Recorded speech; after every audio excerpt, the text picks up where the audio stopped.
इधर आप ब्लर कर सकते हो अच्छा। बैकग्राउंड या फिर चेंज कर सकते हो, तो मैं सोचती हूँ कभी कभी चेंज कर लेती हूँ। अच्छा, तो ये खाली जी में ये वीडियो कॉलिंग पे ही आता है राइट? Normal yes. नहीं नहीं, नॉर्मल कैमरा पे नहीं वीडियो आएगा, एडिटिंग गूगल वगैरह मीट में? में ही आएगा ये। शायद जूम में भी आता होगा, बट मैंने अच्छा। जूम यूज़ नहीं किया है। मैं यूजुअली मतलब मेरे ऑफिस के हाँ। मीटिंग्स भी सब जो भी होते हैं वो गूगल मीट पे ही होते हैं। तो गूगल मीट पे तो है ये। अच्छा। और गूगल मीट अच्छा है मुझे लगता है। ओके। हम्म। चलिए विल स्टार्ट। आपका ये आपको दिख रहा है ना स्क्रीन जो शेयर किया है? Yes yes yes. Hmm. Yes ठीक है। यस। ठीक है। चलो विल स्टार्ट। तो मोटर व्हीकल एक्ट 1988 टॉर्ट्स के साथ ये सब्जेक्ट है हमारे सिलेबस में फॉर दिस सेम।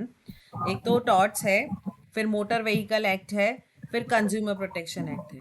बट मैंने प्रीवियस 6 या 7 साल के क्वेश्चन पेपर्स देखे, मुझे ये पता चला कि ये मोटर व्हीकल एक्ट में से एक क्वेश्चन आता है, सिर्फ एक क्वेश्चन, और वो भी एक दो बार तो वो भी नहीं आया है, बट स्टिल हमारे सिलेबस में है, तो हम लोग करेंगे। और एक क्वेश्चन आया है बस उतना ही, और कंज्यूमर प्रोटेक्शन में से 2 क्वेश्चन आए हैं। ज़्यादातर क्वेश्चन जो है वो टॉर्ट्स में से ही आए हैं। तो we'll quickly complete this. This is the class of insurance through which a majority of people recognise general insurance. तो मोटर व्हीकल एक्ट एक ऐसा क्लास ऑफ इंश्योरेंस है जो जनरल इंश्योरेंस में आता है।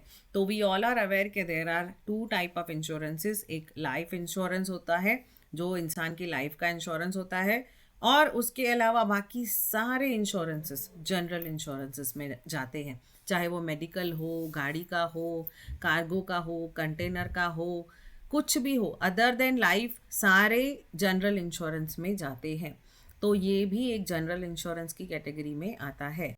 And that too because it is compulsory for all motorised vehicles to have an insurance policy against third party liability before they can come on road. तो ये हम सबको पता है कि अगर आप गाड़ी ले रहे हो, कोई गाड़ी चला रहे हो, जब आपकी गाड़ी रोड पे चलने के लिए तैयार होने से पहले उसका थर्ड पार्टी इंश्योरेंस होना ज़रूरी है। अब थर्ड पार्टी इंश्योरेंस क्या है वो हम आगे समझेंगे, बट शॉर्ट में मैं आपको बता दूं कि थर्ड पार्टी इंश्योरेंस, अगर मैं मेरी गाड़ी चला रही हूँ तो मैं इंश्योर्ड हूँ, मतलब मैंने इंश्योरेंस करवाया है इंश्योरेंस कंपनी से। तो जिस कंपनी ने इंश्योरेंस किया है वो इंश्योरर है, और मेरा इंश्योरेंस हुआ है तो मैं इंश्योर्ड हूँ। बट गवर्नमेंट क्या बोलती है, थर्ड पार्टी लाइबिलिटी का इंश्योरेंस करना है। मतलब मैंने गाड़ी चलाते चलाते अगर किसी का एक्सीडेंट कर लिया तो उस बंदे का क्या, उसका क्या होगा? मुझे तो चलो मेरी गाड़ी को कुछ खराब हुआ, मैं अगर मुझे कुछ लगा तो मुझे इंश्योरेंस मिल जाएगा, मेरी गाड़ी के लिए इंश्योरेंस मिल जाएगा, बट किसी और को जो मैंने नुकसान पहुंचाया तो उसका क्या? क्योंकि अगर आप रोड पे गाड़ी चला रहे हो तो दूसरों की लाइफ भी खतरे में है, ना ही सिर्फ आपकी। तो दूसरों की लाइफ के खतरे को इंश्योर करने के लिए थर्ड पार्टी लाइबिलिटी का इंश्योरेंस का कंसेप्ट आया 1988 में मोटर व्हीकल एक्ट में। तो इसका मतलब ये है कि जब आप गाड़ी ले रहे हो, जब आप गाड़ी चलाना चाहते हो, चलाना चालू करते हो, उसके पहले आपका खुद का इंश्योरेंस हो ना हो, आपके गाड़ी का इंश्योरेंस हो ना हो, थर्ड पार्टी लाइबिलिटी जो गवर्नमेंट की तरफ से कंपलसरी है। ऑब्वियसली सब लोग अपना खुद का इंश्योरेंस भी कराते हैं, गाड़ी का इंश्योरेंस भी कराते हैं, उसमें थर्ड पार्टी लाइबिलिटी इंक्लूड होती है, ताकि आप चलाते चलाते अगर आपने किसी को हार्म कर लिया, कोई रास्ते पे सोया है उसको आपने मार दिया या हर्ट कर दिया, तो उसके लिए जो आप लाइबिलिटी पे करोगे, तो आप बोलोगे मैं पे नहीं करूँगा। तो for this reason third party liability का जो कंसेप्ट है वो मैंडेटरी है as per motor vehicles act 1988। Though this class of insurance is a major source of premium earnings for insurance companies. Insurance companies के लिए तो ये बहुत बड़ा अर्निंग है, क्योंकि ऐसे केसेस कम होते हैं और गवर्नमेंट की तरफ से मैंडेटरी है, मतलब इंश्योरेंस कंपनी को तो पता है कि चाहे हम इनके पीछे पड़े या ना पड़े, लोग आके हमसे ये जो इंश्योरेंस है वो कराने ही वाले हैं। जितनी भी गाड़ियां हैं उन सब गाड़ियों का थर्ड पार्टी लायबिलिटी इंश्योरेंस तो होना ही है। तो इंश्योरेंस कंपनी के लिए ये बहुत बड़ा मेजर सोर्स है कमाने का। It is also class which is showing biggest losses. कमाने के लिए भी उनका जो है इंश्योरेंस कंपनीज का मेजर सोर्स है, बट बिगेस्ट लॉसेस भी अगर कोई क्लास दिखाता है तो वो यही है। बिकॉज अगर प्रीमियम अर्निंग है तो सामने उतने एक्सीडेंट्स या उतने ऐसे केसेस भी होते हैं जिस वजह से इंश्योरेंस कंपनी को पेमेंट करना पड़ता है। तो it is necessary to have knowledge of motor vehicles act passed in 1939। पहले इनिशियली जो मोटर व्हीकल एक्ट पास हुआ वो 1939 में हुआ। उसके बाद उसमें अमेंडमेंट्स आए, कुछ चेंजेस आए, अल्ट्रेशंस आए 1988 में। वॉकर कॉम्पेंसेशन, तो वॉकर कॉम्पेंसेशन क्या है? जो रास्ते पे चल रहा है उसका compensation. In old days many of walker who were knocked down by motor vehicles, कोई अगर रास्ते पे चल रहा है, वॉकिंग कर रहा है, उसको किसी मोटर व्हीकल, कोई भी मोटर व्हीकल हो, टू व्हीलर हो, फोर व्हीलर हो या ट्रक हो, अगर उसने उसको नॉक डाउन कर दिया और वो इंजर हो गया या मर गया, वो did not get any compensation. पहले उनको कोई भी कंपनसेशन नहीं मिलता था because the motorist did not have the resources to pay. जो मोटर चला रहा है, जो भी गाड़ी चला रहा है, मोटर मतलब हर कोई कार, हर कोई व्हीकल चलाने वाला जो भी मोटरिस्ट है, उसके पास रिसोर्सेज नहीं होते थे कि वो कॉम्पेंसेशन दे। हो सकता है उसके पास पैसे नहीं है कि जिसको उसने मारा है या जिसको उसने इंजरी किया है, जिसको, उसको पैसे कहाँ से देगा? तो they were not having the resources के वो उनको कॉम्पेंसेट कर पाए। वर ऑल्सो नॉट इंश्योर्ड, और वो इंश्योरेंस भी इंश्योर्ड भी नहीं थे। कौन? ये जो रास्ते पे चल रहे लोग हैं जिनको किसी की गाड़ी से मार लगी है। तो इनको सेव करने के लिए, in order to safeguard the interest of walker, the motor vehicle act 1939 introduced compulsory insurance. उसके बाद ये third party liability compulsory insurance का कंसेप्ट आया था कि आप, ठीक है, अगर आपको कुछ लगा, आपकी गाड़ी को कुछ लगा, वो तो आप कॉम्पेंसेट करो ना करो कुछ फ़र्क नहीं पड़ता है, लेकिन आपकी वजह से अगर किसी थर्ड पर्सन को नुकसान हुआ है, इंजर हुआ है या वो एक्सपायरी हो गया है, तो ऐसे केसेस में you need to compensate that person compulsorily. तो compulsory for third party liability, the insurance of motor vehicles against damage is not compulsory, but the insurance of third party liability is compulsory। मतलब motor vehicles में किसी damage के लिए आप insurance करो या नहीं करो, वो लेकिन हर कोई फिर भी करता है, बट उसके लिए करो या मत करो वो कंपलसरी नहीं है। थर्ड पार्टी लाइबिलिटी का जो इंश्योरेंस है arising out of use of motor vehicles in public places is made compulsory. No motor vehicle can ply in public, आप अपनी गाड़ी घुमा नहीं सकते हो पब्लिक प्लेस पे without such insurance, it's not allowed. अगर आप पकड़े जाओगे तो फिर आपको कॉम्पेंसेशन या पेनल्टी जो भी पे करना पड़ेगा। The purpose of insurance, motor vehicles are classified into three broad categories. तो private cars, motorcycles and motor scooters, मतलब टू व्हीलर, फोर व्हीलर, और कमर्शियल व्हीकल्स। तो कमर्शियल व्हीकल्स में गुड्स कैरिंग व्हीकल्स, जो गुड्स कंटेनर वगैरह लेके जाते हैं, जो गुड्स लेके जाते हैं, ऐसे बड़े व्हीकल्स। और passenger carrying vehicles second category है, जो कि मोटोराइज्ड रिक्शा है, टैक्सी है, बसेस हैं, और दूसरे होते हैं मिसलेनियस व्हीकल्स। तो मतलब पहले तो ये हुए जो प्राइवेट कार्स, मोटर्स और ये सब जो प्राइवेटली सब लोग ओन करते हैं। सेकंड हो गए कि गुड्स कैरिंग व्हीकल्स हो गए, और थर्ड हो गए जो पैसेंजर को कैरी करते हैं। और मिसलेनियस व्हीकल्स के फ्यूनरल वैन जो होती है, फिर एम्बुलेंसेस हैं, सिनेमा फिल्म रिकॉर्डिंग, और जो पब्लिसिटी वैन्स होते हैं बड़े वाले, या फिर जो न्यूज़ रिपोर्टर के वैन्स होते हैं, मोबाइल डिस्पेंसरीज होती है जो, या मोबाइल एम्बुलेंसेस होती है, वैसे सब। तो टाइप्स ऑफ क्लेम्स व्हीकल्स क्या है, मतलब किस चीज़ का आप क्लेम जो है वो कर सकते हो। थेफ्ट का क्लेम कर सकते हो, मतलब थेफ्ट के लिए आप इंश्योरेंस कर सकते हो, एक्सीडेंट के लिए कर सकते हो, कोलिजन के लिए कर सकते हो, फायर के लिए कर सकते हो, ओन डैमेज के लिए कर सकते हो, रिपेयर डेथ के लिए कर सकते हो, बॉडीली इंजरी के लिए कर सकते हो, और प्रॉपर्टी डैमेज के लिए इंश्योरेंस कर सकते हो.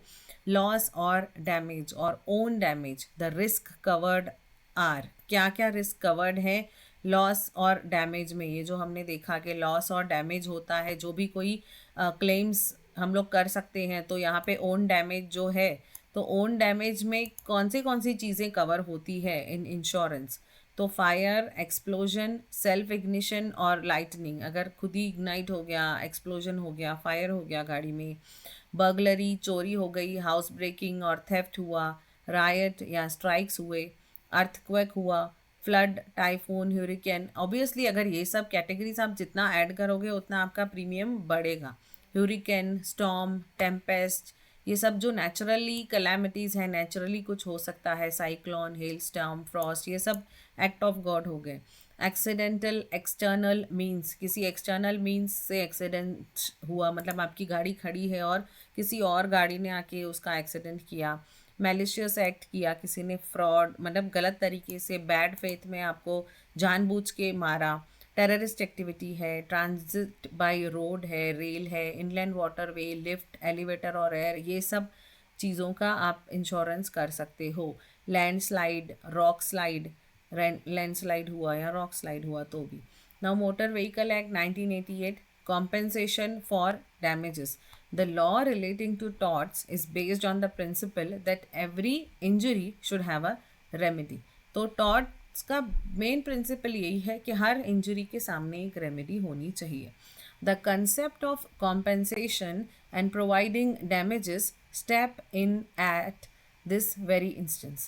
तो ये जो कॉम्पेंसेशन का कंसेप्ट है या फिर वो डैमेजेस का जो डैमेजेस की भरपाई करनी है, वो यहाँ पर ही आता है, इसी स्टेप पे आता है. कौन से स्टेप पे? जहाँ पे टॉट ये कहता है कि every injury should have a remedy. The implication of the word compensation is quite wide. Compensation जो है उसका मीनिंग बहुत बड़ा हो सकता है. It seeks to provide for actual और एंटिसिपेटेड लॉसेस. तो इसमें एक्चुअल लॉसेस भी कवर हो सकते हैं. एक तो अगर आपकी गाड़ी को किसी गाड़ी से टक्कर लगी तो आप बोलोगे कि एक्चुअल मेरा लॉस इतना है, मेरा मिरर टूटा है, मेरा कांच टूटा है, जो भी टूटा है, तो वो एक्चुअल लॉस होगा.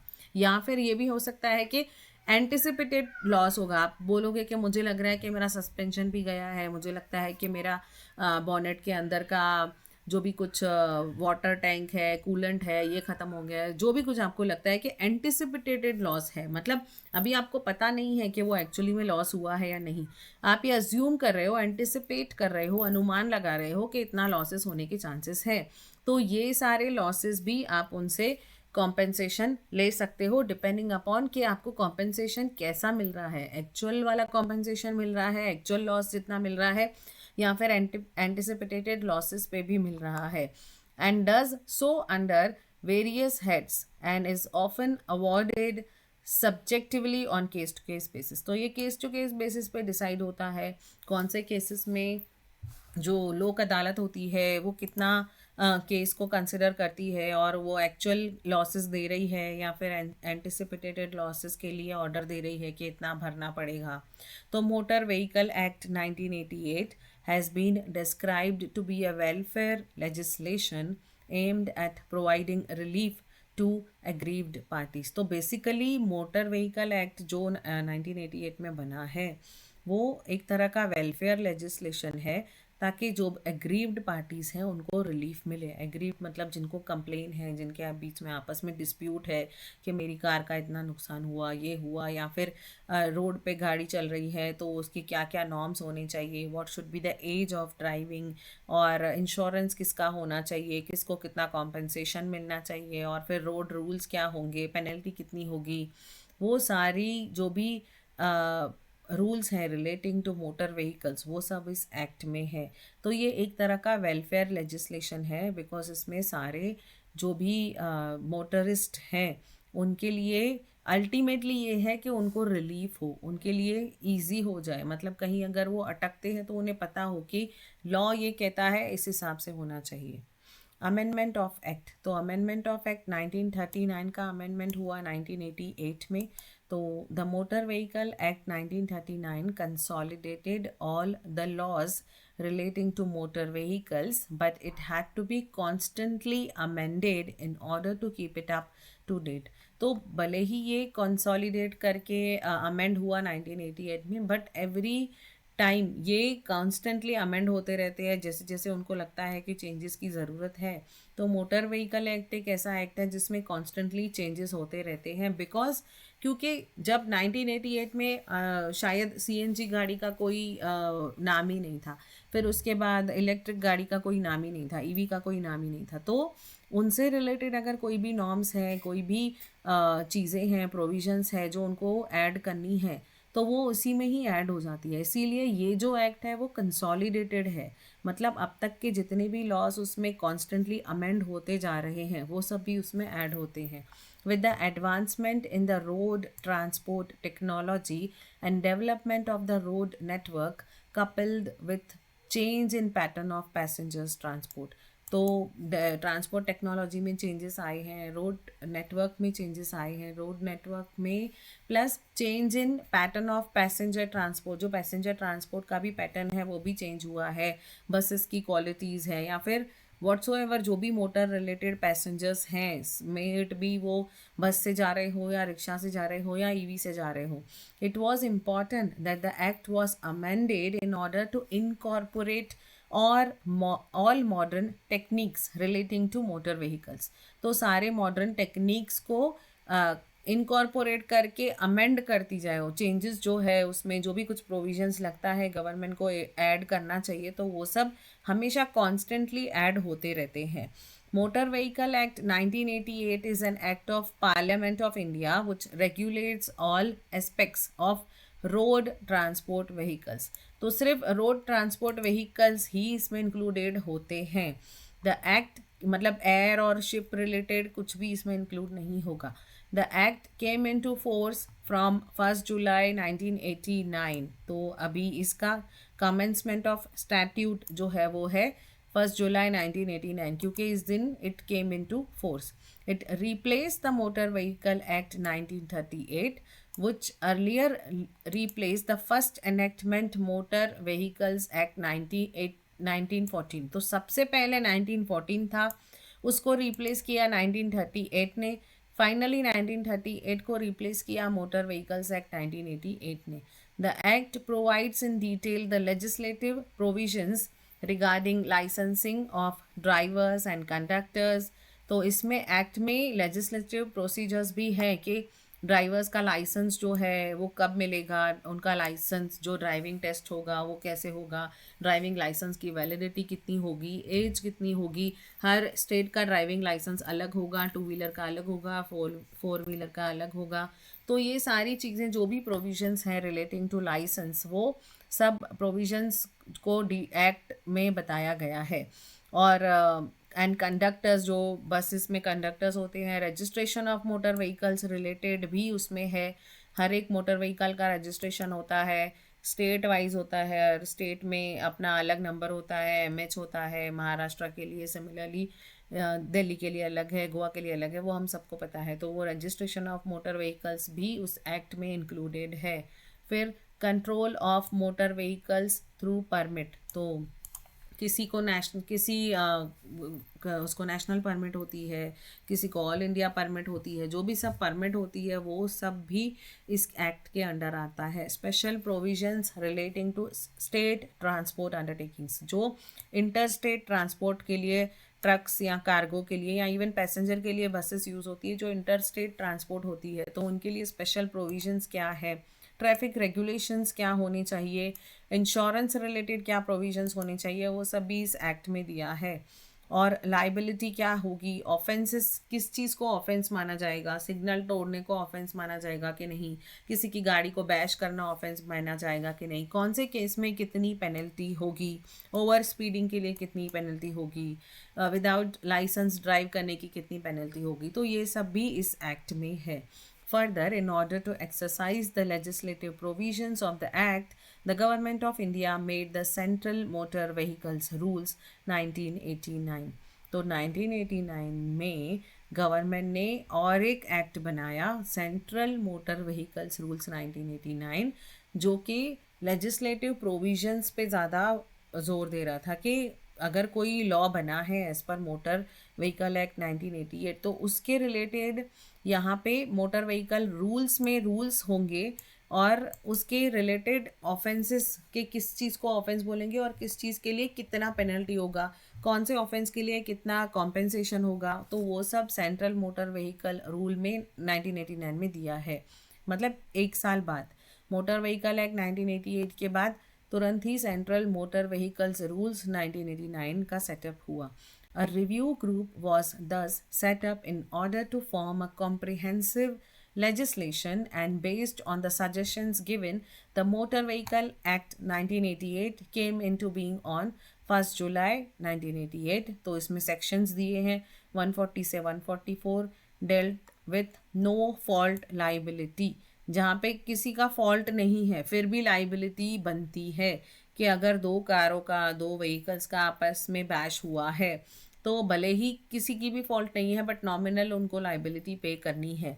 तो वो जो है वो चैप्टर 10 में होता है 140 से 144। नॉट जस्ट दिस थिंग, और भी चीज़ें उसमें होगी बट इन्होंने सिर्फ एक चीज़ हाईलाइट की है कि नो फॉल्ट लाइबिलिटी है अगर, तो वो चैप्टर 10 में आती है मोटर व्हीकल्स एक्ट 1988 के।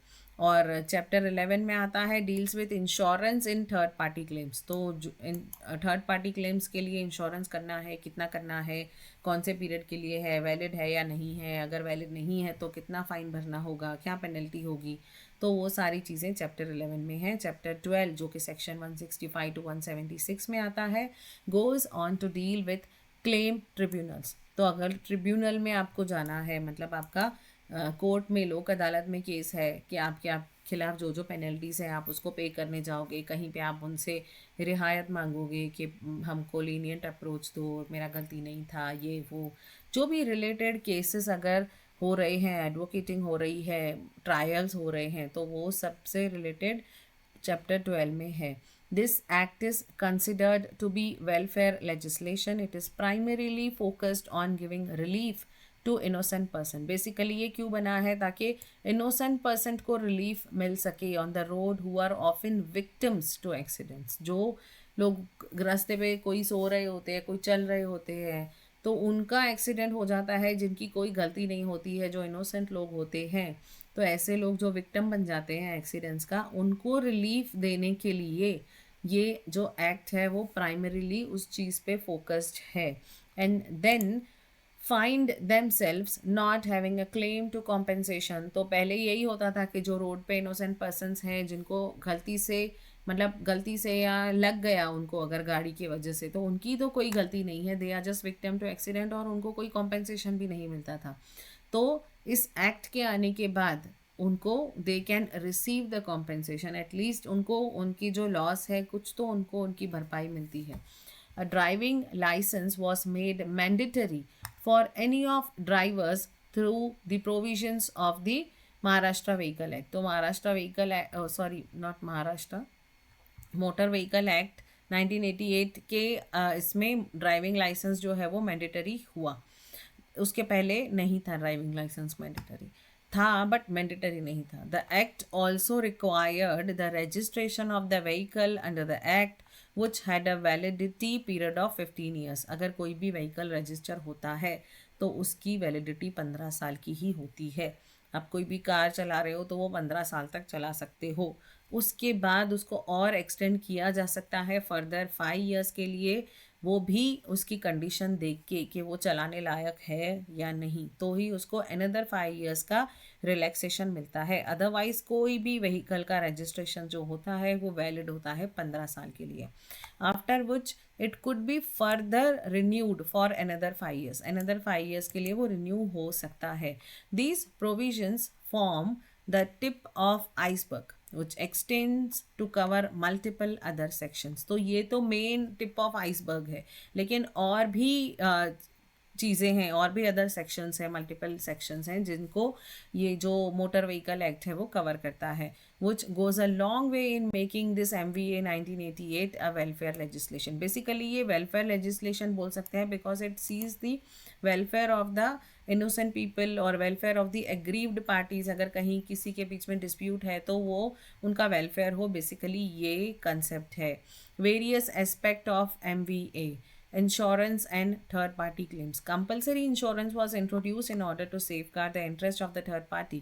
तो compulsory insurance हमने देखा कि इसीलिए इंट्रोड्यूस हुआ है ताकि जो थर्ड पार्टी है, जो गाड़ी चला रहा है, वो तो इंश्योर्ड है, और जो इंश्योरर है जो इंश्योरेंस दे रहा है, तो हम दोनों पार्टीज नहीं, थर्ड पार्टी जिसको मेरी वजह से लग रहा है या उसकी वजह से लग रहा है, तो किसी भी वजह से अगर थर्ड पार्टी को नुकसान हो रहा है तो उनको सेफ गार्ड करने के लिए थर्ड पार्टी क्लेम का जो है वो कंसेप्ट आया है। Would be probable victim of an accident, जो एक्सीडेंट का विक्टिम हो सकता है और एन इंजरी हो सकती है by use of motor vehicle. Motor vehicle रास्ते पे चल रहा है इसीलिए उसको इंजरी हुई है, और मैंने गलत तरीके से चलाया इसीलिए उसको इंजरी हुई है, तो उसको कॉम्पेंसेट करने के लिए, उसकी इंजरी को, उसके जो भी नुकसान है, डैमेज को कॉम्पेंसेट करने के लिए थर्ड पार्टी क्लेम्स मैंडेटरी है। This gives the victim or the third party for that matter to make claims either from the owner of the motor vehicle or from insurance party. या तो फिर उसको owner claim देगा या तो फिर insurance party claim देगी, मतलब इंश्योरेंस कंपनी क्लेम देगी, और फ्रॉम बोथ ऑफ देम, या तो दोनों से उसको क्लेम मिल सकता है।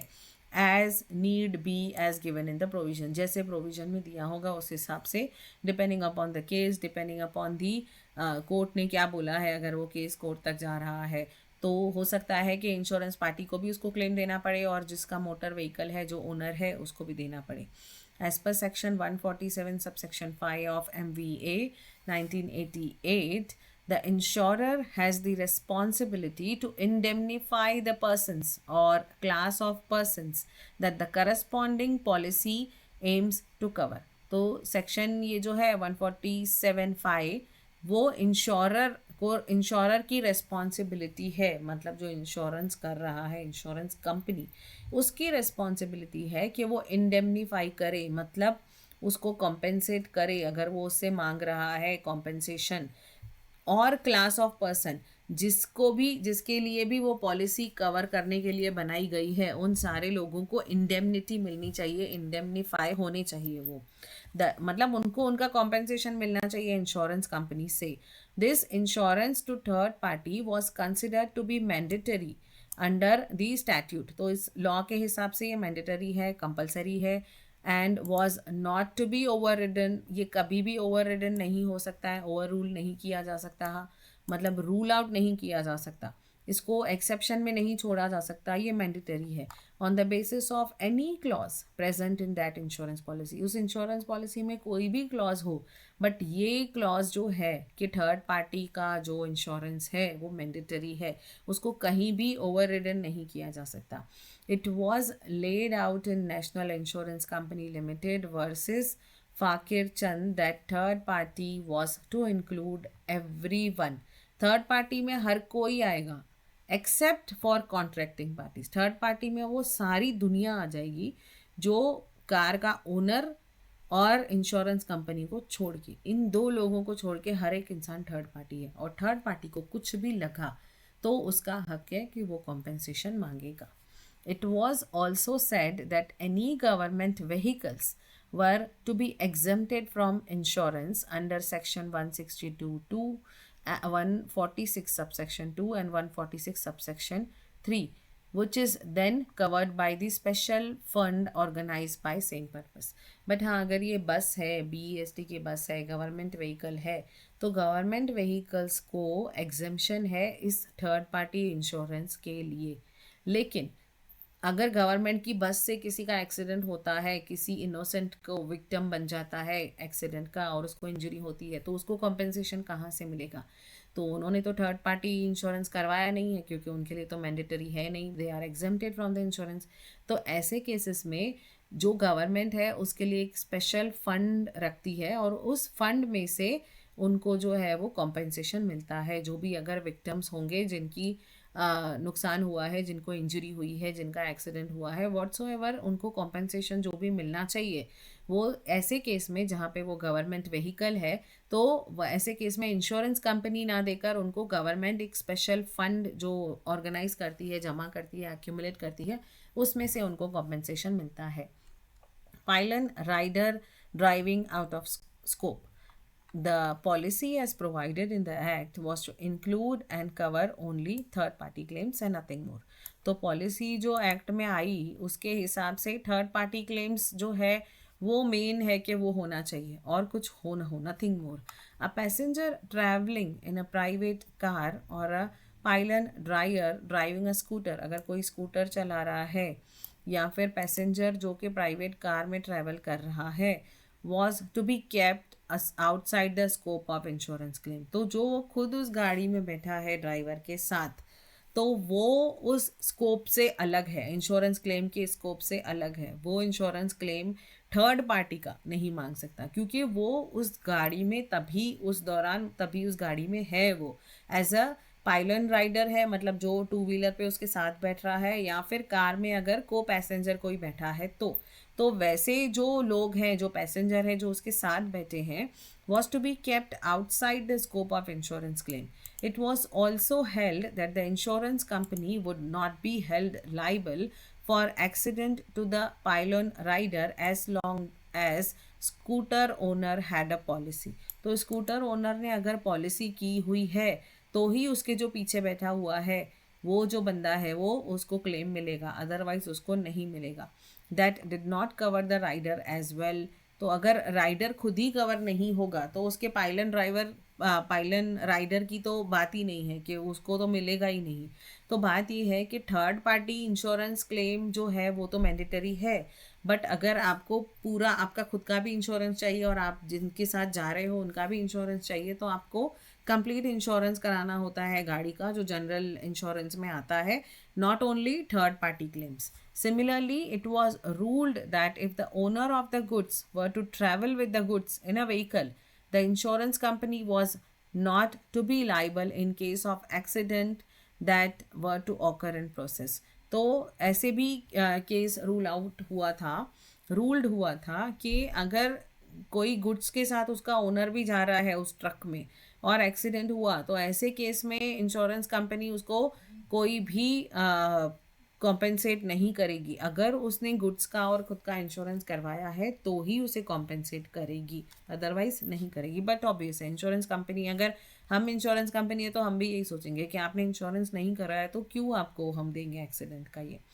तो इशुएंस, इसीलिए कार्गो जो होता है उसका अलग से इंश्योरेंस होता है, जो गुड्स होते हैं उसका अलग इंश्योरेंस होता है, और जो कोई पर्सन अगर है उसका अलग से इंश्योरेंस होता है, मोटर इंश्योरेंस अलग से होता है, मेडिक्लेम अलग से होता है. तो जनरल इंश्योरेंस में तो बहुत सारी कैटेगरीज है.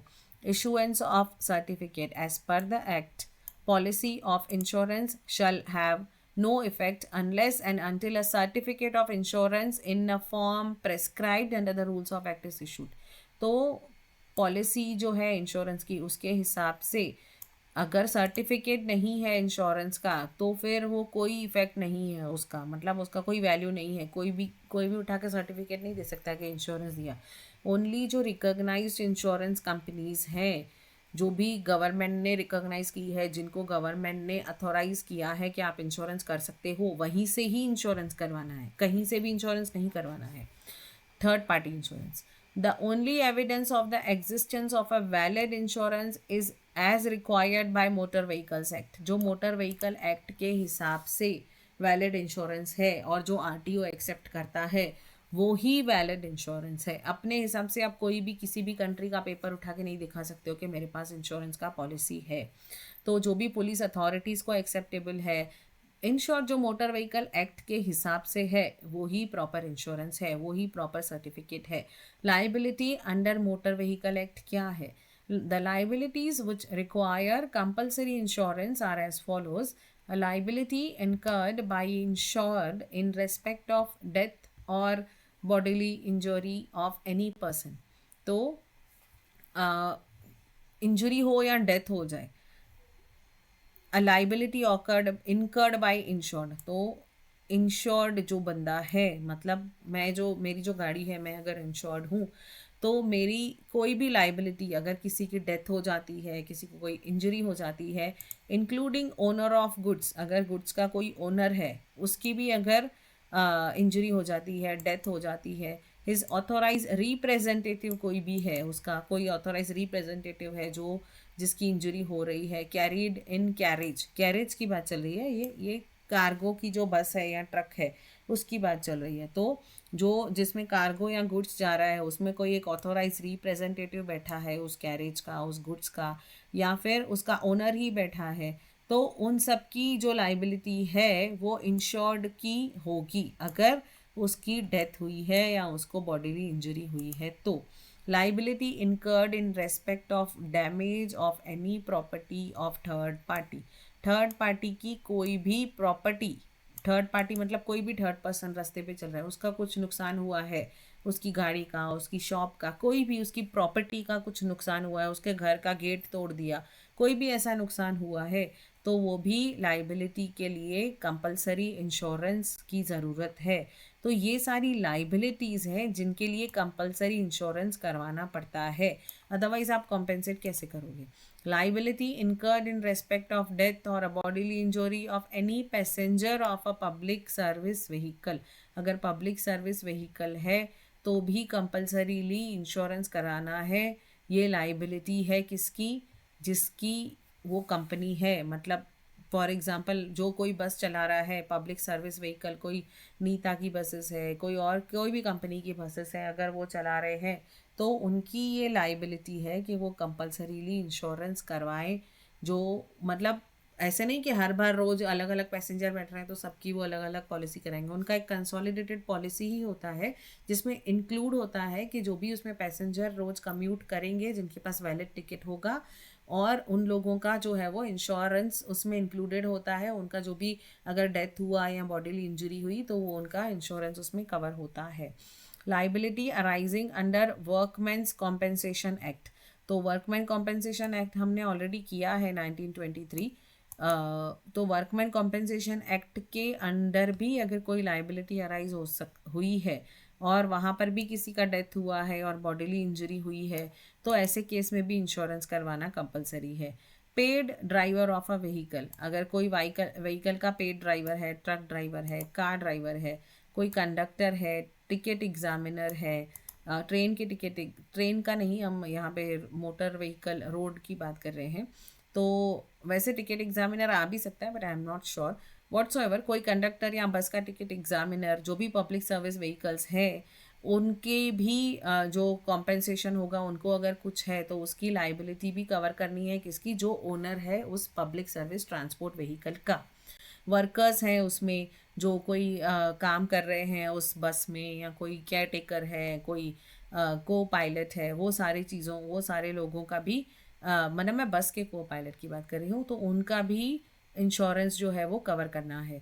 The liability in respect of death और bodily injury of passengers who are carried for hire और रिवॉर्ड और बाई एनी रीज़न और of in pursuance of contract of employment, of employment के लिए किसी लोगों को एक स्टेट से दूसरे स्टेट, एक शहर से दूसरे शहर लेके जा रहे हो, वहाँ पे एम्प्लॉयमेंट करने के लिए कोई कॉन्ट्रैक्ट है वहाँ पर, तो तब अगर किसी को बॉडीली इंजरी या डेथ हो रही है तो भी ऐसे केस में भी आपको कंपलसरीली इंश्योरेंस करवाना है। नाउ क्लेम्स, ओन डैमेज में क्या क्लेम्स होंगे।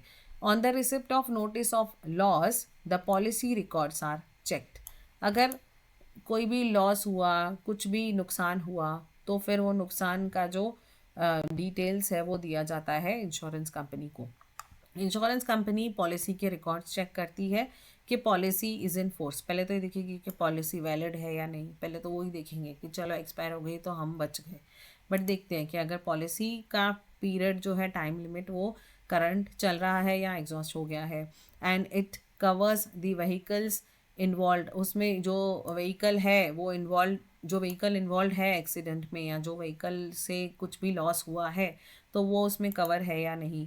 The loss is entered in the claims register, फिर वो जो लॉस है वो क्लेम्स रजिस्टर में एंटर होता है, and a claim form is issued to the insured for completion and return, तो इंश्योरेंस कंपनी इंश्योरर इंश्योर्ड को क्लेम फॉर्म भेजती है कि आप वो फॉर्म फिलअप करके दे दो, उसमें कंप्लीट करो, उसमें बताओ क्या क्या कहाँ कहाँ कितना नुकसान हुआ है, जो भी कुछ डिटेल होगा वो उनको डिटेल फिलअप करके उसको रिटर्न करना है उस फॉर्म को. The insured is required to submit a detailed estimate of repairs from any repairer of his choice. तो इंश्योर्ड जो है वो बताएगा कि इतना रिपेयर होने का, रिपेयरर कोई भी उसके मर्जी का रिपेयरर होगा जो भी वहाँ पे गाड़ी बनाने वाला होगा, उससे वो एस्टिमेट बताएगा कि रिपेयर्स इतना हो सकता है, और वो उस फॉर्म में लिख के देगा कि इतना, उसने मुझे रिपेयरर ने बताया कि इतना जो है रिपेयर्स का खर्चा हो सकता है. Generally these repairs are acceptable to the insurers, but they at times ask the insured to obtain paper repair estimate from another repairer. तो यूजुअली केसेस में क्या होता है कि इंश्योरेंस कंपनियां मान जाती है, आप कितना भी बताओगे ना कि 10,000 खर्चा है, 20,000 खर्चा है, 1 लाख खर्चा है, तो जो भी आप खर्चा बताते हो तो वो इस एस्टिमेट को मानती है. लेकिन अगर उसे थोड़ा भी लगता है, डाउट आता है, तो वो बोलते हैं कि किसी और रिपेयरर से भी आप हमको एस्टिमेट निकाल के दो. तो अगर दोनों का सेम होगा तो वो मान जाएंगे, अगर बहुत डिफरेंस होगा तो वो बोलेंगे क्या है, जो जिसने कम कोटेशन दिया उससे आप काम करवाओ. If they have any reason, if they have reason to believe that the competence, moral hazard or business integrity of the repairer first chosen is not satisfactory. अगर उसको लग रहा है कि पहले जिस रिपेयरर को चुना है इंश्योर्ड ने वो सही नहीं है, उनको लग रहा है कि वो जो है वो सही काम नहीं करता है, या उसकी बिजनेस इंटीग्रिटी सही नहीं है, या मॉरली उनको लगता है कि इन दोनों का आपस में कुछ भी सेटिंग होगा, तो ऐसे केसेस में इंश्योरेंस कंपनी बोल सकती है कि आप दूसरे रिपेयरर का कोटेशन दो. असेसमेंट कौन करेगा? असेसमेंट मतलब पूरा चेक करना, उसको एनालिसिस करना. Independent automobile surveyor's with engineering background are assigned the task of assessing the cause and extent of loss. अब जो इंश्योर्ड ने बोल दिया वो तो इंश्योरर मानेगा नहीं, मतलब इंश्योरेंस कंपनी मानेगी नहीं. मैंने बोल दिया इतना लॉस है, इतना खर्चा है, ये ख़राब हुआ, वो ख़राब हुआ, तो वैसे तो होगा नहीं.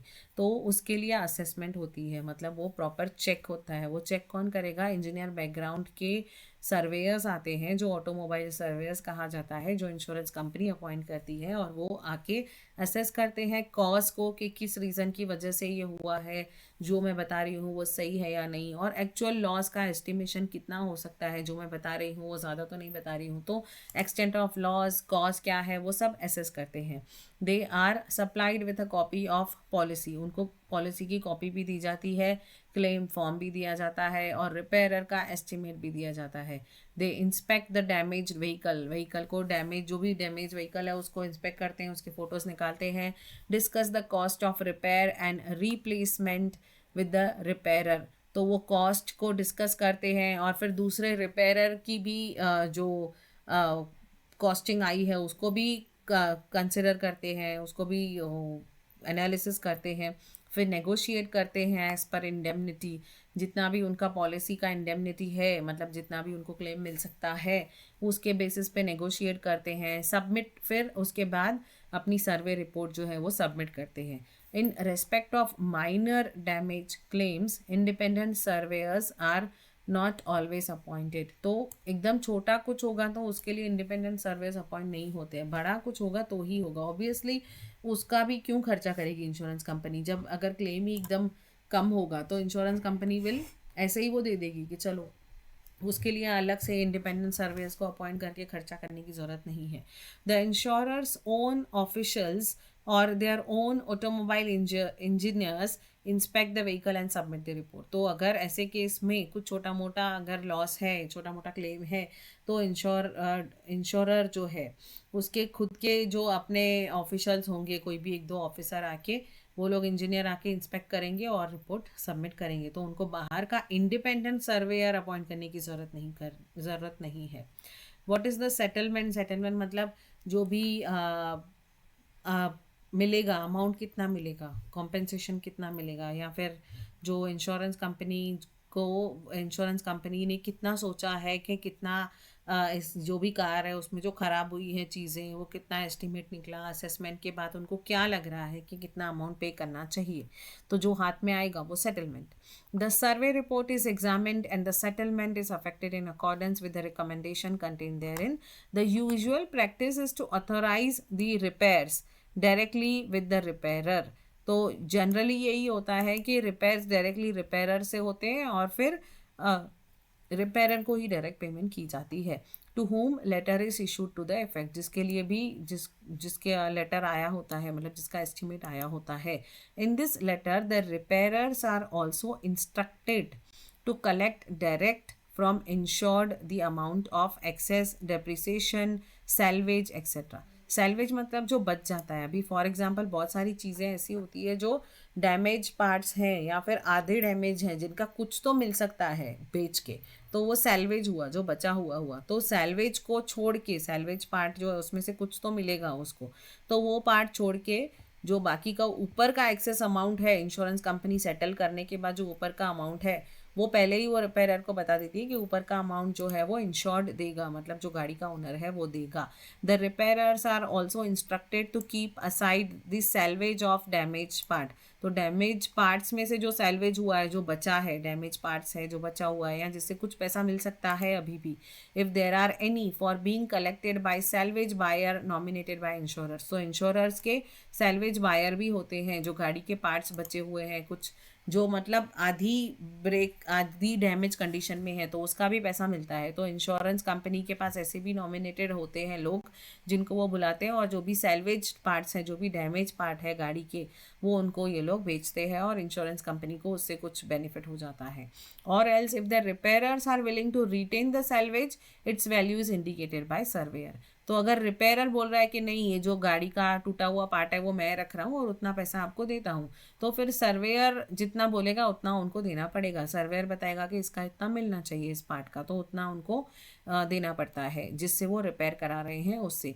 Is deducted from the claim bill, तो क्लेम बिल में से उतना सैल्वेज का अमाउंट डिडक्ट करके उनको जो है अमाउंट वो मिलता है। On the receipt of their final bill of repairs after completion of repairs and the satisfaction note और voucher from the insured that the vehicle has been repair to his satisfaction, the payment of repair is affected. अगर वो insured बोलेगा कि हाँ मेरे satisfaction के हिसाब से प्रॉपर रिपेयर किया है, अब आप इसको पेमेंट कर सकते हो, तब उसको डायरेक्टली पेमेंट होती है। The repair is paid directly by insured in which case the letter is reimburse. तो यूजुअली समटाइम्स ऐसा होता, कभी यूजुअली क्या होता है, डायरेक्ट रिपेयरर के पास ही इंश्योरेंस कंपनी पेमेंट करती है। लेकिन समटाइम्स ये होता है कि रिपेयरर जो है उसको, जो गाड़ी का ओनर है वो ही पैसा देगा और बाद में लेटर वो रीइंबर्स कर लेता है, वो वापस ले, मतलब रीइंबर्स उसको मिल जाता है इंश्योरेंस कंपनी से। In either case discharge voucher is receipt और रिसिप्ट इज ऑब्टेन। दोनों केस में डिस्चार्ज वाउचर जो है, मतलब गाड़ी ठीक हो गई उसके बाद उसका डिस्चार्ज डीवी मिलता है, डिस्चार्ज वाउचर मिलता है या रिसिप्ट जो भी बोलो आप उसको, वो लेना कंपलसरी है ताकि वो क्लेम्स रजिस्टर में आए। इंश्योरेंस कंपनी अपने रिकॉर्ड्स में रखती है कि इतना अमाउंट हमने रिपेयर के लिए दिया। The claim register and the policy and renewal records are marked that the claim is paid, indicating the amount of claim and the amount of salvage। तो उसमें ये भी लिखा होता है कि सैल्वेज से कितना अमाउंट मिला, उसको कट करके बाकी कितना क्लेम हमने पे किया, कब क्लेम कब पे किया, तो ये सब डिटेल्स उसमें होते हैं। Claims documents, apart from claim form and survey report the other documents कौन से रिक्वायर्ड होते हैं अगर आपको क्लेम करना है इंश्योरेंस? तो आपके पास ड्राइविंग लाइसेंस होना चाहिए, नहीं तो आपको क्लेम नहीं मिलेगा। रजिस्ट्रेशन सर्टिफिकेट बुक होना चाहिए, गाड़ी का रजिस्ट्रेशन सर्टिफिकेट बुक होना चाहिए। फिटनेस सर्टिफिकेट होना चाहिए, गाड़ी का फिटनेस सर्टिफिकेट होना चाहिए अगर वो गाड़ी कमर्शियल व्हीकल है। मतलब गाड़ी आप जानबूझ के ख़राब चला रहे हो और फिर उसमें कुछ फॉल्ट हो जाएगा तो इंश्योरेंस कंपनी नहीं देगी। तो कमर्शियल व्हीकल का फिटनेस सर्टिफिकेट होना चाहिए। परमिट होनी चाहिए प्रॉपर आपके पास, विदाउट परमिट से अगर आप खुद ही गलत कर रहे हो तो आपको कोई क्लेम नहीं मिलेगा। पुलिस रिपोर्ट होनी चाहिए अगर कोई हैवी लॉस है या ऐसी कोई सिचुएशन है जहाँ पे एफआईआर की ज़रूरत है, कुछ हैवी डैमेज हुआ है, किसी को चोट पहुँची है, किसी का डेथ हुआ है, ऐसा कोई भी चीज़ है तो वहाँ पे पुलिस रिपोर्ट रिक्वायर्ड है। फाइनल बिल फ्रॉम रिपेयरर्स, जो रिपेयर करने वाले हैं उनका final bill. Satisfaction note from insured जो है वो सेटिस्फेक्शन नोट पे साइन करेगा, वो भी इम्पॉर्टेंट है क्लेम के लिए कि हाँ मेरा जो गाड़ी है अभी ठीक हो गया है, रिपेयरर ने बरोबर रिपेयर करके दे दी है। रिसिप्टेड बिल फ्रॉम रिपेयरर, अगर इंश्योर्ड ने, मतलब गाड़ी के ओनर ने पे किया है तो उसका बिल मिलेगा, तभी तो वो रीइंबर्स कर पाएगा। फिर लास्ट में डिस्चार्ज वाउचर, जब फुल एंड फाइनल पेमेंट मिल जाएगा। Total loss claims, whenever a surveyor find that the vehicle is either beyond repairs or repairs are not an economic proposition, he negotiates with the insured to access the loss on a total loss basis. ऐसी condition में कि गाड़ी की इतनी हालत ख़राब है कि उसको रिपेयर नहीं किया जा सकता, तो ऐसे केसेस में जो सर्वेयर है वो गाड़ी का कोई वैल्यू ही नहीं निकाल सकता है, मतलब कुछ डैमेज, इतना डैमेज हो जाता है कि उसको कुछ रिपेयर नहीं कर सकते, तो ऐसे केसेस में टोटल लॉस क्लेम मिलता है, मतलब वो गाड़ी का पूरा ही लॉस हो गया, सिवाय कि थोड़ा बहुत अगर सेल्वेज मिला, मतलब वो गाड़ी के थोड़े से पार्ट्स बेच के कुछ अगर मिला तो वो सेल्वेज को छोड़ के बाकी उसको टोटल लॉस क्लेम बोलते हैं. तो he negotiate with the insured to access the loss on total loss basis for a reasonable sum representing the market value of the vehicle immediately prior to the loss.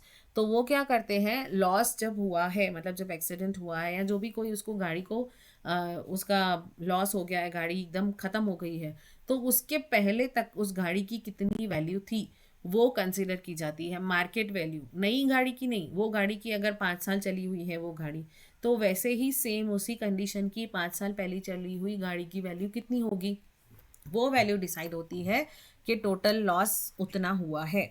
If the market value is more than insured value, the settlement will be brought about for insured value. अगर market value उस गाड़ी की ज़्यादा है insured value से, तो obviously insurance company तो कम ही देने वाली है, ज़्यादा नहीं देने वाली है, तो वो इंश्योर्ड वैल्यू देगी. लेकिन अगर मार्केट प्राइस जो है वो कम है इंश्योर्ड वैल्यू से, इंश्योरेंस की उसकी इंश्योर्ड वैल्यू, गाड़ी का उसने इंश्योरेंस 4 लाख का कराया हुआ है फॉर एग्जांपल, और उसकी मार्केट वैल्यू 3 लाख है, तो इंश्योरेंस कंपनी 3 लाख ही देगी, भले ही इंश्योर्ड वैल्यू 4 लाख हो, क्योंकि वो विच एवर इज लोअर वही कंसिडर करेगी, अपना नुकसान नहीं करेगी.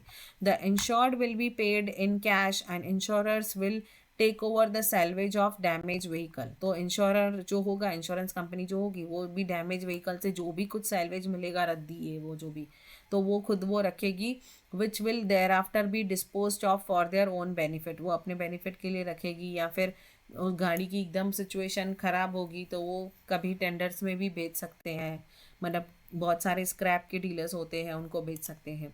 However, before the actual payment is made to insured, the insurer will collect from him the registration and taxation book. तो अगर उसको पूरा पेमेंट मिल रहा है, मतलब गाड़ी पूरी लॉस में चली गई, गाड़ी ले ली उनसे, और उसको जो भी उसका कॉम्पेंसेशन है, मार्केट वैल्यू या फिर insured value, which ever is ये लेस, वो उसको दे देंगे. और उसके बाद उससे रजिस्ट्रेशन, गाड़ी का रजिस्ट्रेशन, गाड़ी का बुक, गाड़ी का चेसिस नंबर का डिटेल्स और जो सब भी है वो सब उससे ले लेंगे, ताकि वो उसका मिसयूज़ ना कर सके, मतलब वो गाड़ी डिस्ट्रॉय हो चुकी है. और उसकी टैक्सेशन बुक, इग्निशन कीज़ उसकी, फिर ये सब डिटेल्स, फॉर्म्स ड्यूली साइंड, उनके जो फॉर्म्स होते हैं कि उसने ट्रांसफ़र कर दी गाड़ी, या फिर गाड़ी को पूरा डिस्पोज हो गई, जो भी कुछ उनके पेपर वर्क होंगे वो करते हैं. That the salvage is usually not encourage unless insured desires. तो इंश्योर्ड अगर बोल रहा है तो ही वो सैलवेज को एनकरेज करते हैं, मतलब सैलवेज मतलब जो बचा कुचा है उसको बेचने की बात, जो बचेगा उसको सैलवेज होगा, जो गाड़ी का पार्ट बचा हुआ है वो. So as to avoid the hassle of salvage disposal. तो यूजुअली जो इंश्योर्ड होगा, मतलब जो ओनर होगा गाड़ी का, वो ये नहीं चाहेगा कि मैं सैलवेज को डिस्पोजल करूँगा, क्योंकि वो कहाँ उसके पार्ट्स फेंकेगा, तो वो यूजुअली इंश्योरेंस कंपनी को ही दे देता है कि आप ही उसका जो भी है करना है वो करो. थेफ्ट क्लेम क्या होंगे, total losses can also arise due to theft of vehicle. अगर व्हीकल चोरी हो जाता है आपका तो भी टोटल लॉसेस है, वो वहाँ पे तो गाड़ी दिखेगी ही नहीं, तो सैलवेज भी नहीं, और आप कैलकुलेट भी कैसे करोगे कि गाड़ी कितना नुकसान हुआ है अगर गाड़ी चोरी हो गई है. And it's remaining untraced by police authorities till the end. तो कुछ टाइम लिमिट तक उसमें पुलिस अथॉरिटीज़, पुलिस कंप्लेन भी होती है गाड़ी के थेफ्ट की, और लेकिन अगर गाड़ी नहीं मिल रही beyond certain limit, certain specified period, तो उसके बाद वो कंसिडर किया जाता है कि अभी इसका टोटल लॉस हो गया. These losses will have to be supported by the copy of FIR lodged with the police authorities immediately after the theft has been detected. जैसे ही आपको थेफ्ट के बारे में पता चला, इमीडिएटली FIR लिखाना है, उसकी कॉपी ज़रूरी है, वरना आपको थेफ्ट का क्लेम जो है वो नहीं मिलेगा. The police authorities register the complaint allotting it in a number of entry made in station diary, जो उनकी पुलिस स्टेशन की स्टेशन डायरी है उसमें एक नंबर होगा जो FIR लिखेंगे. This number is usually known as SDE number और CR number, crime register number या SDE नंबर उसको बोलते हैं. Has to be quoted by insured in claim intimation to insurers. तो ये भी इंश्योरेंस कंपनी का जब हम फॉर्म भरेंगे क्लेम के लिए तो उसमें ये नंबर लिखना ज़रूरी है कि वो पुलिस FIR का नंबर क्या है.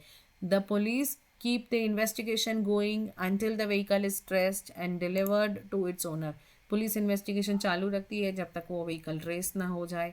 However if they do not succeed in recovering the vehicle after a period of से 1 or 2 months, 1-2 महीने वो देखते हैं, अगर वो नहीं ढूंढ पाते हैं दे file away the case certifying that the case is classified as true and undetected. तब वो बोलते हैं कि अनडिटेक्टेड केस है और सही में ये थेफ्ट हो चुकी है. 1-2 महीना वो ढूंढते हैं. This police certificate referred as non traceable. तो पुलिस से नॉन ट्रेसेबल सर्टिफिकेट मिलना ज़रूरी है अगर इंश्योरेंस कंपनी से आपको टोटल लॉस बाय थेफ्ट का कॉम्पेंसेशन चाहिए तो non traceable certificate is essential before a total loss following theft is settled by insurers. तो टोटल लॉस अगर आपको इंश्योरेंस से सेटल करना है तो ये सर्टिफिकेट असेंशियल है. The documents to be submitted by insured will B same. तो ये सारे डॉक्यूमेंट्स उसको सबमिट करने पड़ेंगे जो कि टोटल लॉस में करने पड़े थे. RC बुक है, टैक्सेशन सर्टिफिकेट है, फिर अगर गाड़ी स्टोलन हो गई है तो उसके जो भी कुछ पेपर वर्क है, कीज़ है, कुछ भी अगर आपके पास है तो वो उनको देना पड़ेगा. It will be necessary for the insured to obtain duplicate ones from registration authority. Usually सब लोग गाड़ी में ही रखते हैं RC बुक वगैरह. अब गाड़ी चोरी हो गई तो RC बुक भी चोरी हो जाएगा. तो ऐसे केस में पहले तो आपको डुप्लीकेट RC बुक लेनी पड़ती है, FIR लिखा के ऑब्वियसली कि हमारी गाड़ी चोरी हो गई है, उसके साथ RC बुक भी चोरी हो गया है, तो RC बुक का डुप्लीकेट कॉपी चाहिए इंश्योरेंस कंपनी को देने के लिए. तब आपको RC रजिस्ट्रेशन अथॉरिटी जो RTO रहता है वो आपको डुप्लीकेट RC बुक देगा. वो RC बुक आपको इंश्योरेंस कंपनी को देना होता है. तो it will be necessary for the insured to obtain duplicate ones from registering authority and thereafter deposit the same with insurer. तो इंश्योरर को इंश्योरेंस कंपनी को डिपॉजिट करना पड़ता है ये RC book. The only additional document will be addressed by insured to RTO informing about the loss of vehicle due to theft and filing a non-user form so that he is not made liable to pay the taxes. तो वो non-user form भी RTO से fill करके ले लेता है जो भी इंश्योर्ड होता है, जो गाड़ी का ओनर होता है, ताकि उसको कोई टैक्सेस ना भरना पड़े, क्योंकि अब उसकी गाड़ी है ही नहीं. वो बता देता है RTO को भी कि इस गाड़ी के लिए कुछ भी अगर आता है, कुछ मतलब गाड़ी चोरी हो गई है या जो भी कुछ है, तो उससे रिलेटेड अभी मतलब मेरे पास नहीं है वो गाड़ी. वो इंटीमेट करता है कि अभी मैं उसका यूज़र नहीं हूँ, I am non user form भर के देता है. Some insurers also obtain from the insured special type of discharge on a stamp paper. तो एक स्टैम्प पेपर पे भी ले लेते हैं. जी Satish ji. Sorry. Some insurers also obtain the insured a special type of discharge on stamp paper. Special type of discharge stamp paper पे लेते हैं whereby insured undertake to refund the claim amount if vehicle is subsequently traced. तो बहुत सारी insurance कंपनियां stamp paper पे लिखवा के लेती है कि अगर बाद में 2 महीने बाद गाड़ी वापस मिल गई तो आपको पूरे पैसे वापस देने होंगे. ऑब्वियस है, गाड़ी मिल भी सकती है, चांसेस भी है. तो अगर मिल गई तो आपको वो पूरे बॉन्ड पेपर पे, स्टैम्प पेपर पे लिखवा के लेती है इंश्योरेंस कंपनी कि अगर वो चोरी हुआ व्हीकल आपको वापस मिल जाता है तो आपको पूरे पैसे वापस देने हैं.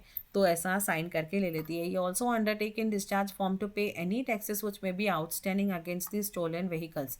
तो उस स्टोलन व्हीकल के अगेंस्ट अभी तक के जो भी टैक्सेस बाकी हैं, अभी तक के कुछ भी पैसे बाकी हैं, वो उसको भरने हैं, तो ही उसको जो है टोटल लॉस क्लेम मिलेगा. The ignition keys, RC books are preserved by insurer in their custody. तो ये इंश्योरर अपनी कस्टडी में रख लेता है इग्निशन कीज और RC बुक, ताकि फ्यूचर में हो सकता है कभी अगर गाड़ी ट्रेस हो जाए तो वो यूज़ हो जाएंगे. वो उसको मतलब खराब या ख़त्म नहीं कर जाते, डिस्पोज नहीं कर लेते हैं आरसी बुक्स को। अदरवाइज अगर अगर गाड़ी को ही डिस्पोज कर लेते हैं पूरी तरह से, तो उस केस में आरसी बुक वगैरह ये लोग डिस्पोज कर देते हैं, ignition keys and everything. But जहाँ पे चोरी होती है गाड़ी की, तो उनको इग्निशन कीज़, आरसी बुक और गाड़ी के रिलेटेड सारे पेपर्स उनको रखने होते हैं, क्योंकि चांसेस हैं कि गाड़ी ट्रेस हो जाए और मिल जाए बाद में।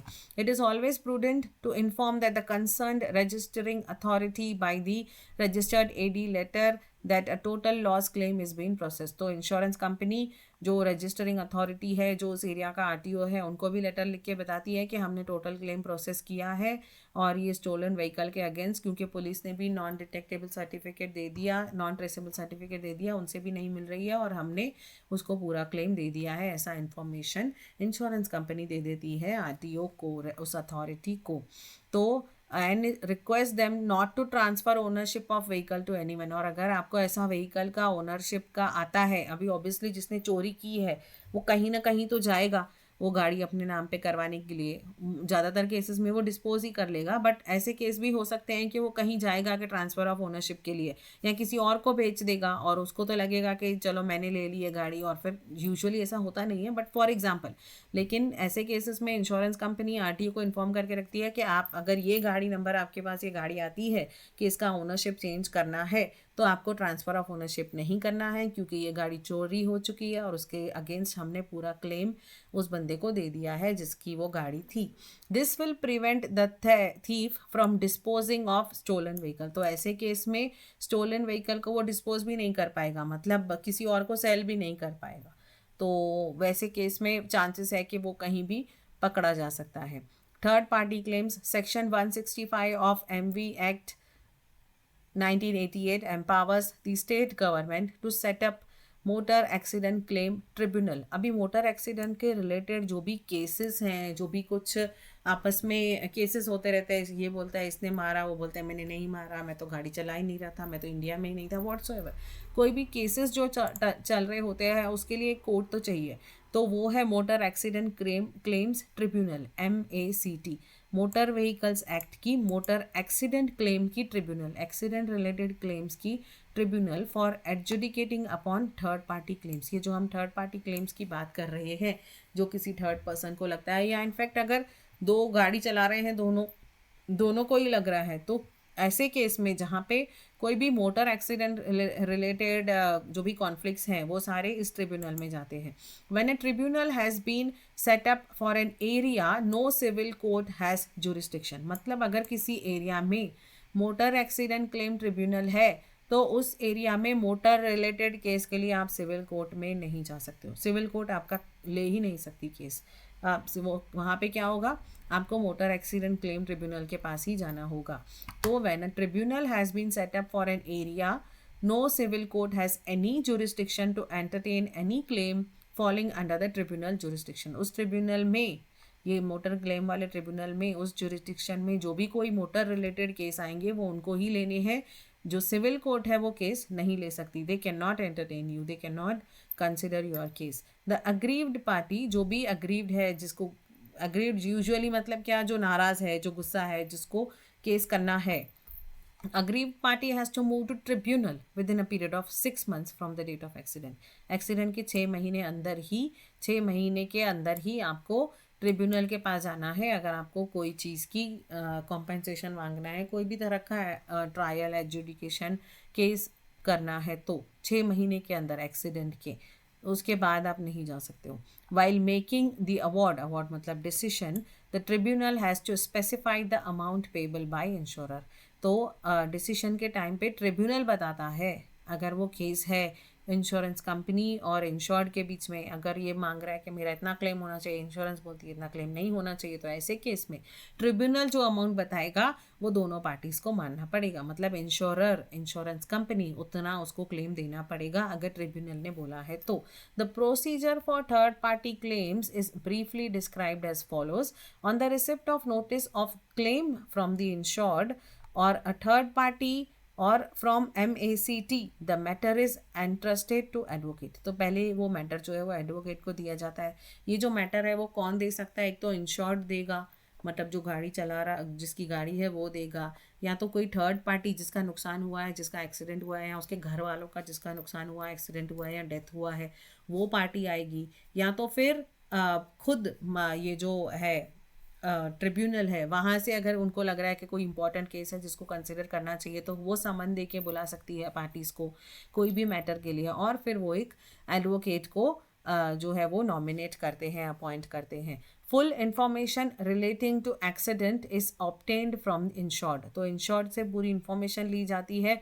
वेरियस डॉक्यूमेंट्स भी कलेक्ट किए जाते हैं, जैसे कि जो ओनर है गाड़ी का उसका ड्राइविंग लाइसेंस, पुलिस रिपोर्ट अगर जो एक्सीडेंट हुआ था, फिर ड्राइवर का प्रोसिक्यूशन, अगर ड्राइवर से कोई भी बातचीत हुई है, उसकी कोई पर्सनल हियरिंग हुई है, उसके अगेंस्ट क्या कुछ भी बातें हुई है, समन हुए हैं, नोटिस हुए हैं, जो भी कुछ प्रोसिक्यूशन हुआ है ड्राइवर से रिलेटेड वो, डेथ सर्टिफिकेट अगर कोई मरा है तो, कोरोनर्स का report if any fatal claims है, कोई मरने के बाद उसका जो पोस्टमार्टम रिपोर्ट है, दैट इज़ पीएम रिपोर्ट, तो पोस्टमार्टम रिपोर्ट है वो, ताकि उससे पता चले कि exactly what was the cause of death.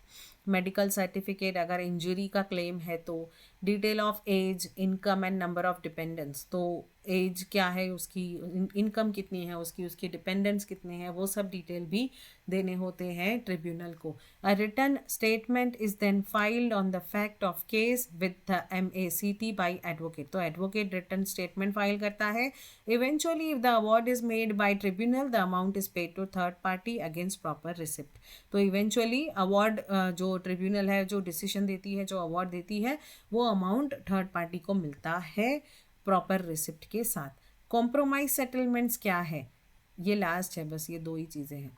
Compromise settlement क्या है, where there is a clear liability under the policy, claims are negotiated with the third party to accept the compromise settlement. अगर क्लियर लाइबिलिटी है under policy तो क्या होता है कि claims कभी कभी नेगोशिएट होते हैं थर्ड पार्टी को, और उनको कहा जाता है कि आप कॉम्प्रोमाइज़ करो, मतलब ऑब्वियसली नेगोशिएशंस होते हैं इसमें भी, कि वो जो थर्ड पार्टी है उसको इंजरी हुई है, वो बोलेगा नहीं मेरा 5,000 खर्चा है, मेरी अभी मैं कमाऊंगा कैसे, मुझे हाथ में लग गया ये वो, तो उसको बोलते हैं कि नहीं चलो 4,000 ले लो, या जो भी कुछ है। तो सेटलमेंट्स होते हैं, कॉम्प्रोमाइज सेटलमेंट्स होते हैं, which is accepted by third party, अगर थर्ड पार्टी एग्री हो जाती है, is registered with the MACT and is consent, उसका कंसेंट मिल गया और ट्रिब्यूनल ने भी हाँ बोल दिया कि चलो ठीक है, तो फिर the cheque is deposited with MACT for disbursement to rightful beneficiaries, तो ट्रिब्यूनल के पास चेक डिपॉजिट होता है, इंश्योरेंस कंपनी करती है, और फिर MACT ट्रिब्यूनल का काम है कि वो राइटफुल बेनिफिशरी को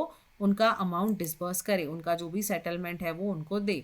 अब लोक अदालत क्या है, पेंडिंग केसेस, जो भी इस ट्रिब्यूनल में केसेस पेंडिंग है वो सारे केसेस लोक अदालत के पास आते हैं। तो लोक अदालत बनाई इसलिए क्योंकि इनके पास इतने सारे केसेस हो गए, ताकि लोक अदालत का फॉर्मेशन करना पड़ा, बहुत सारे केसेस मोटर एक्सीडेंट रिलेटेड आ रहे थे। Pending cases with this tribunal where the liability under the policy is not in doubt are placed before the Lok Sabha और लोक न्यायालय, तो लोकसभा और लोक न्यायालय में ऐसे केसेस आते हैं जहाँ पे कोई डाउट नहीं है, कोई कन्फ्यूजन नहीं है, जो केसेस बड़े नहीं हो सकते, नॉर्मल है, आपने ये सिग्नल तोड़ा है, आपने ये स्पीड लिमिट क्रॉस की है, तो जहाँ पे कोई नॉर्मल है, जहाँ पे कोई डिबेट्स की बात नहीं है, कोई डाउट की बात नहीं है, ऐसे केसेस जो है वो लोक अदालत या लोक न्यायालय में जाते हैं for a voluntary and amicable settlement between the parties. और एमिकेबल सेटलमेंट होता है वहाँ पे, वॉलंटरीली सेटलमेंट होती है, समझ के बात होती है। A copy of decision in the prescribed memo and the cheque is deposited with the tribunal. Lok Adalat sessions are organise regularly by insurance company, तो इंश्योरेंस कंपनी इसमें जो लीगल एड बोर्ड होती है उसके साथ कंसोलिडेट होके इंश्योरेंस कंपनी ऐसे लोक अदालत सेशन ऑर्गेनाइज करती है, ये भी बताने के लिए कि हम लोग ने इतना क्लेम दिया, हम लोग इतना क्लेम दे रहे हैं, और इंश्योरेंस कंपनी के भी जो केसेस हैं वो क्लियर होते हैं, और उनको भी एक पावर मिल जाता है जो है वो नेगोशिएट करने का, क्योंकि अगर बहुत सारे लोगों को बहुत सारे क्लेम्स वो दे रहे हैं तो उनके पास